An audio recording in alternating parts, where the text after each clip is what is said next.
Bom pessoal, Leandro Ramos na área aqui para falar de hardware com vocês. Hoje eu vou responder perguntas que ficaram do último vídeo onde eu falei sobre Dual Channel.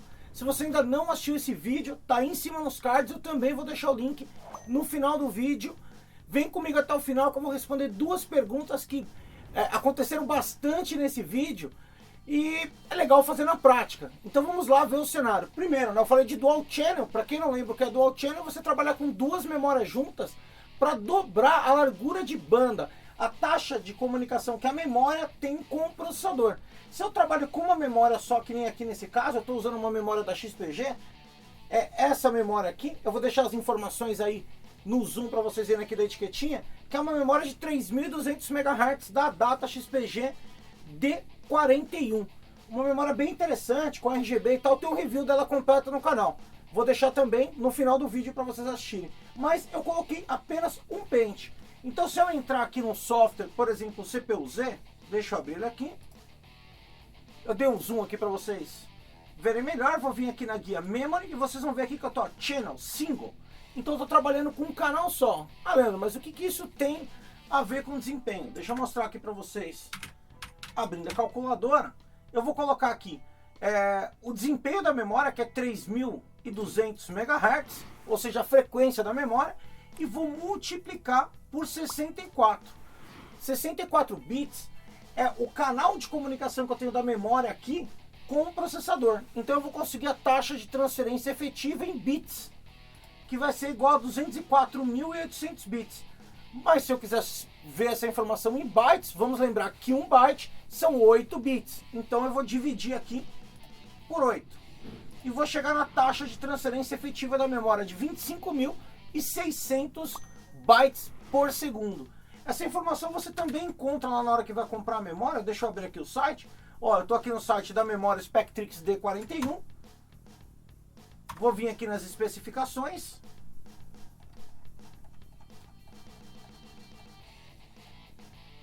Vou dar um zoom aqui para vocês darem uma olhada com atenção. E a memória DDR4 3.200 MHz também é conhecida tecnicamente como PC4, porque é uma DDR4 25.600. Nota que o valor casou certinho aqui, ó, com o cálculo que eu acabei de executar. Olha aí, ó, 25.600 é a DDR4 3.200. Vamos só fazer o cálculo da 3.000 aqui para ver, por exemplo, se bate. Ó, 3.000 MHz vezes 64 bits vai ser igual a 192.000. Vou dividir por 8 para descobrir em bytes. Está aqui 24.000 bytes. Vamos ver como é que é conhecida a DDR3000. Olha aqui, ó, DDR4 3.000 MHz, PC 24.000. Então são 24.000 bytes por segundo. Mas se eu trabalho com duas memórias ao mesmo tempo, o que vai acontecer? Essa largura de barramento aqui da memória, vamos fazer a conta de novo da 3.200? Então 3.200 vezes... Só que agora não é uma memória, são duas memórias trabalhando juntas. Então eu vou usar aqui Dual Channel. Eu vou dobrar o canal de comunicação da memória, então vai ser vezes 128, que é o dobro de 64. E aí eu vou ter uma taxa de transferência aqui de 409.600 bits por segundo, dividindo por 8. Eu vou ver o resultado em bytes, que é 51.200 bytes por segundo, que é exatamente o dobro do que eu tinha na 3.200. Se eu dividir aqui por 2, ó lá, eu cheguei nos 25.600. Então o que eu quero fazer? Eu quero colocar duas memórias para aumentar a largura de banda aqui entre a memória e o processador, e com isso eu conseguir extrair mais desempenho. Bom, Leandro, mas tudo isso você mostrou no outro vídeo lá, eu assisti, vi, tudo isso aí tá lá bonitinho.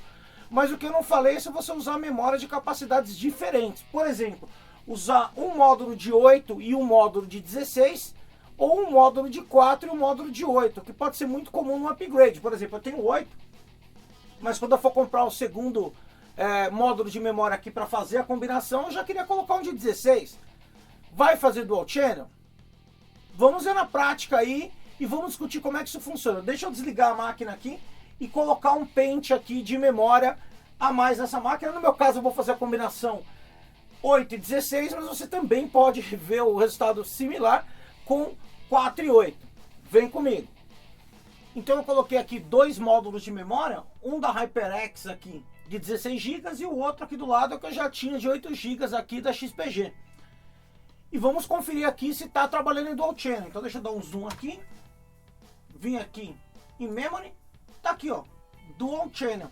Então agora sim eu estou trabalhando com dois canais, o dobro de barramento e consequentemente vou trazer mais desempenho para o meu sistema.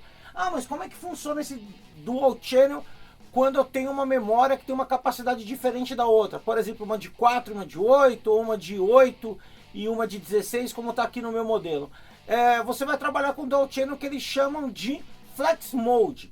Vamos imaginar aqui meu caso, 16 e 8. Então, os primeiros 8 GB do módulo maior e os 8 GB do módulo menor vão trabalhar em Dual Channel, ou seja, quando você mandar carregar uma informação, vai metade da informação para o módulo, metade para o outro. Eu consigo ler a informação ao mesmo tempo nas duas memórias, com isso dobrando aí a largura de banda da memória e com isso ganhando desempenho. E os 8 GB a mais que eu tenho no módulo maior, quando eu chegar nessa capacidade, ou seja, quando a minha máquina usar mais que 16 GB de memória, aí sim eu passo a trabalhar em Single Channel nesses 8 GB restantes do pente maior. Ou se você tem um de 4 e um de 8, os dois, 4 GB do primeiro módulo e 4 GB do segundo módulo, 8 GB vai trabalhar em Dual Channel e os 4 GB restantes, se você precisar usar essa memória, aí sim esse restante vai trabalhar em Single Channel. Em termos de desempenho, fica muito melhor do que trabalhar em Single Channel, não tenha dúvida. E você, comparado a um Dual Channel aí, de capacidade igual, 2 de 8, 2 de 16, vai dar um desempenho igual. Quando você não estoura a capacidade da soma do módulo menor, por exemplo, aqui no meu caso, 16 GB, eu vou ter o mesmo desempenho que eu teria se eu estivesse trabalhando aqui com duas memórias iguais. E se eu exceder aí sim os 16 GB, aí eu vou passar a trabalhar em Single Channel no módulo de memória maior, e aí eu vou ter um desempenho de Single Channel, mas isso só acontece quando eu vou rodar uma aplicação que consome muita memória RAM, ou vou abrir muita coisa junto. Na maior parte do uso, por exemplo, em games, nesse caso, eu estou trabalhando como se estivesse com Dual Channel aí de duas memórias de 8. E ainda tenho memória sobrando se eu precisar abrir algo a mais aí. Outra coisa que eu vou responder, que é uma dúvida bem comum, para fazer o Dual Channel tem que colocar certas memórias, não é de qualquer maneira. Ó, eu estou colocando aqui no segundo e no quarto. É assim que o manual da minha placa-mãe informa que é a melhor combinação para fazer o Dual Channel. Tem placa-mãe que vai ser no 1 e no 3, então sempre vai ser intercalado. Nunca as memórias vão ficar no 1 e no 2, ou no 3 e no 4. Com exceção das placas-mães que só tem 2 bancos para memória, ele vai fazer Dual Channel no 1 e no 2, porque só tem esses 2 bancos.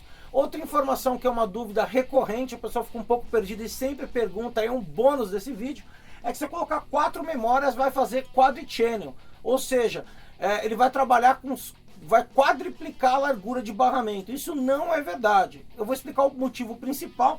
O controlador de memória, hoje em dia, máquinas modernas, Ryzen, i9 73 de 8ª, 9ª, 10ª geração, PCs atuais, o controlador de memória fica no processador. Então quem controla como a memória vai trabalhar é o seu processador. E a imensa maioria dos processadores para notebook e desktop só trabalham em Dual Channel. Então mesmo que você coloque 4 memórias, ele vai fazer Dual Channel, vamos falar assim, no primeiro par de memórias, e quando ele consumir essa capacidade, ele vai fazer Dual Channel no segundo par de memórias. Então não trabalhando em Quad-Channel. Quad-Channel existe, sim existe, em plataformas para servidores e plataformas high-end, como por exemplo a X99 da Intel, onde você tem processadores específicos para trabalhar em Quad-Channel. Você encontra muita coisa no AliExpress aí, dessa plataforma aí, os famosos Xeon Dragão chinês aí, que trabalham em Quad-Channel, na maioria das vezes com memória DDR3. E também vai encontrar isso em plataformas ultra high-end da AMD, como por exemplo no Threadripper, nas placas-mães aí com socket TR4, onde você pode trabalhar com Quad-Channel, ou seja, 4 memórias trabalhando de forma simultânea, quadriplicando a largura de banda das memórias nessas plataformas de altíssimo desempenho do Threadripper, trazendo aí um desempenho monstruoso. Se bem que comentários à parte, já tá difícil colocar um par de memória aí com preço, imagina colocar 4. E tem gente que nessas placas mães coloca 8. Coisa linda, né? Mas voltando aqui para a realidade, o comum é trabalhar aí com 2 módulos de memória aí, trazendo Dual Channel um excelente desempenho aí nas plataformas medianas. Bom, eu espero que vocês tenham gostado. Quem gostou desse tipo de vídeo, que esclarece uma dúvida e tal, posta suas dúvidas aí embaixo no comentário, dúvidas de hardware em geral, de processador, de memória, de HD. Quem sabe aí me estimula para pensar, bolar ideias para os próximos vídeos aí, para a gente ter uma série aí explicando algumas questões de hardware aí na prática, passo a passo. Não esquece de largar aquele joinha, se inscrever no canal que não é inscrito, ativar a notificação, balança esse sino aí para você não perder nenhum vídeo do canal e até a próxima!